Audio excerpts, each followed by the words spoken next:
Chers jeunes, bonjour, le Christ est ressuscité, il est vraiment ressuscité, alléluia. Aujourd'hui, jeudi de l'octave pascal, on termine l'évangile d'hier.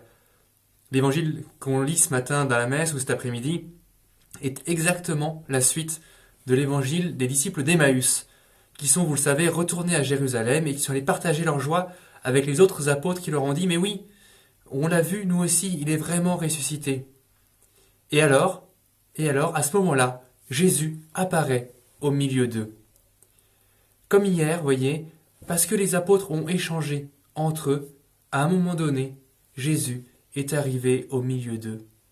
Vous voyez que, en fait, être chrétien, eh bien, il n'y a pas d'option.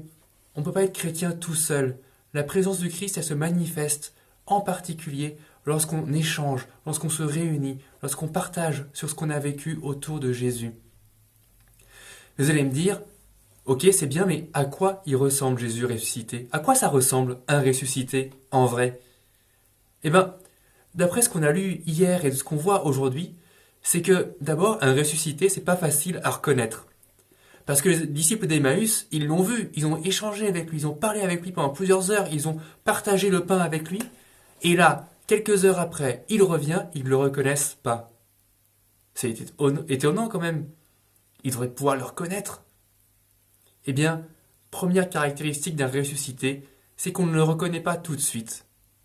On se réjouit de sa présence, ils sentent qu'il y a quelque chose qui est commun, ils sentent qu'il y a quelque chose qui change en eux, qui bouge, mais ils ne sont pas capables de dire tout de suite, mais bien sûr, c'est le ressuscité, c'est Jésus.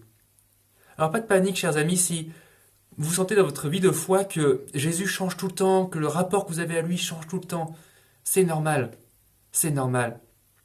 Ce qui va demeurer, c'est le sentiment de joie qui reste quand il s'approche, lorsque vous vivez quelque chose avec lui.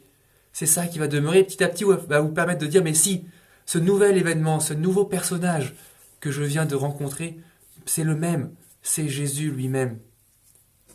Et puis la deuxième chose, c'est que vous voyez que la ressuscité, ça a vraiment un corps. C'est pas un fantôme, c'est pas un esprit, c'est pas un symbole uniquement. C'est quelqu'un qui a vraiment un vrai corps. C'est pas pour rien que Jésus mange un poisson. C'est pas pour rien qu'il leur dit touchez-moi. Jésus, il a vraiment un corps. Il a vraiment un rapport à l'histoire, à notre histoire. Il s'engage dans notre temps, encore et toujours, alors même qu'il est ressuscité. Mais vous voyez bien qu'il le fait d'une façon toute spécifique, toute particulière. Il n'est pas contraint par l'espace et par le temps, même s'il y est vraiment présent. Et alors justement, je voudrais m'intéresser à ce fameux poisson qu'il mange.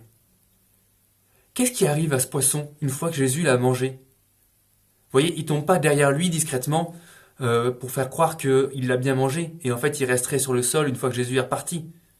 Ou alors, lorsque Jésus passe la porte, passe à travers le mur, eh ben, le poisson ne reste pas collé au mur.